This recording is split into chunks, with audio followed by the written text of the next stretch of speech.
Ada berbagai macam istilah untuk inflasi.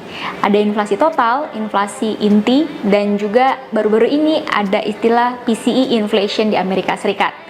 Nah, inflasi total Amerika Serikat yang diharapkan terus menurun ke angka 2%, baru-baru ini kembali mengalami kenaikan.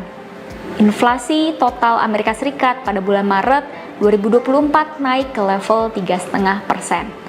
Nah, apakah wacana penurunan suku bunga yang kira-kira akan terjadi di bulan Juni akan diundur?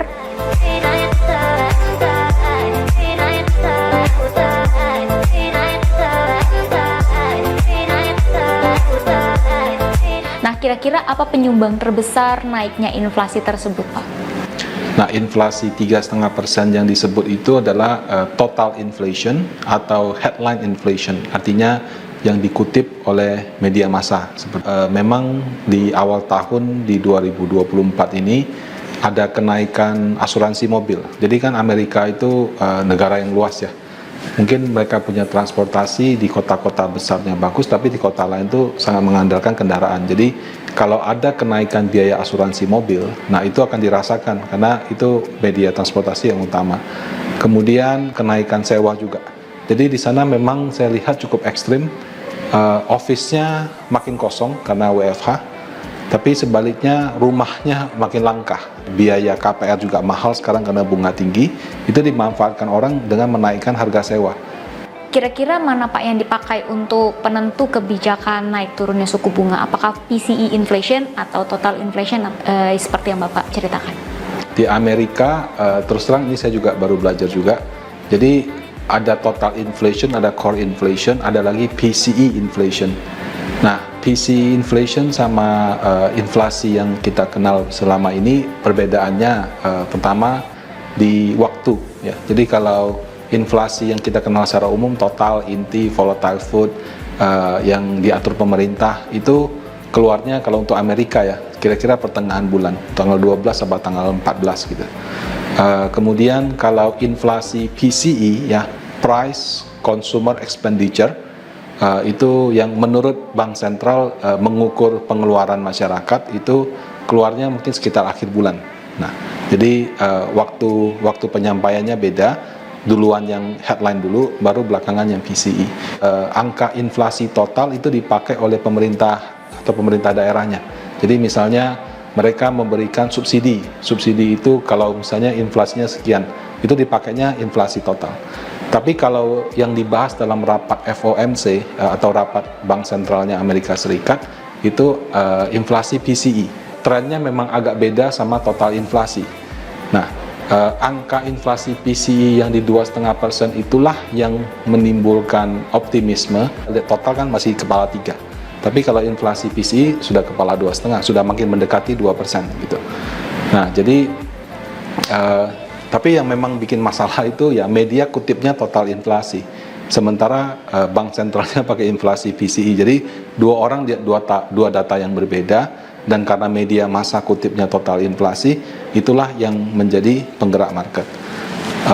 Nah, kalau kondisinya seperti itu mengacu kepada inflasi PCE, saya lihat memang masih belum jauh sih dari target 2%, walaupun yang bulan Maret yang akan keluar nanti akhir April ini bisa saja nanti angkanya, trennya juga agak naik karena memang namanya bedanya lebih ke bobotnya aja sih. Jadi di PCE itu beberapa komponen bobotnya lebih besar dibandingkan total inflasi.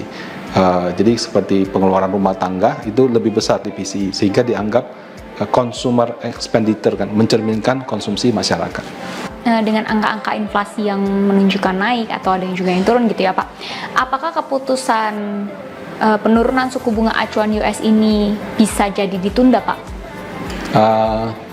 Nah, tentang bunga akan turun, bunga akan naik, bahkan pejabat bank sentral sendiri itu omongannya bisa berubah setiap 3 bulan atau 2-3 bulan lalu, saya lupa.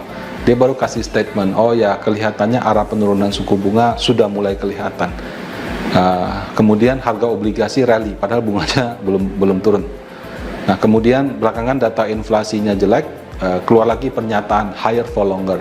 Nah, tidak tutup kemungkinan 3 bulan lagi semuanya berubah lagi gitu. Jadi kalau kita mengacu kepada pernyataan Bank Sentral Amerika, bahkan pejabatnya sendiri, ketuanya sendiri, juga berdasarkan data. Datanya bagus, dia ngomong bagus, datanya kurang bagus, dia ngomongnya kurang bagus. Nah, apakah bisa berubah apa tidak? Sejauh ini kalau nggak salah kan mereka tuh memproyeksikan kalau nggak salah 2-4 kali penurunan di tahun ini.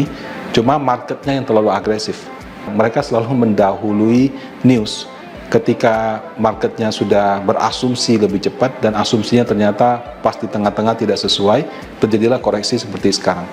Nah, kalau ditanya apakah masih mungkin akan menurunkan suku bunga, karena ini kan baru bulan April, sampai Desember kan masih ada 8-9 bulan lagi. Ya, bisa saja selama periode ini data-data keluar dan menunjukkan perubahan gitu.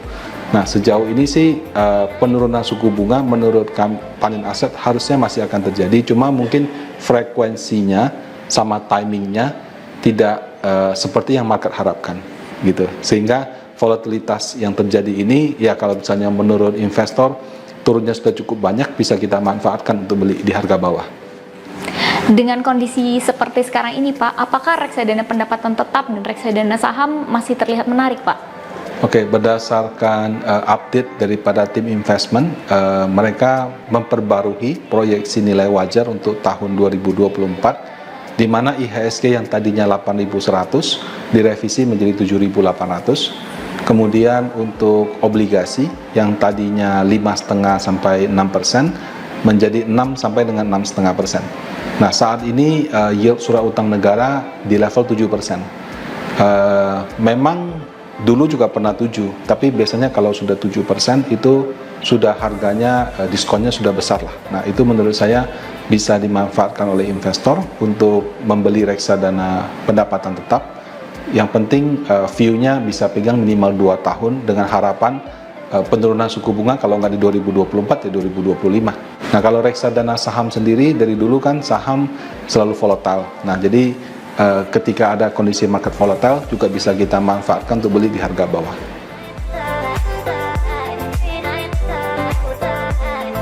Hai sahabat Panin AM, terima kasih ya sudah menonton video ini. Jangan lupa like dan subscribe supaya tidak ketinggalan video-video terbaru dari kami.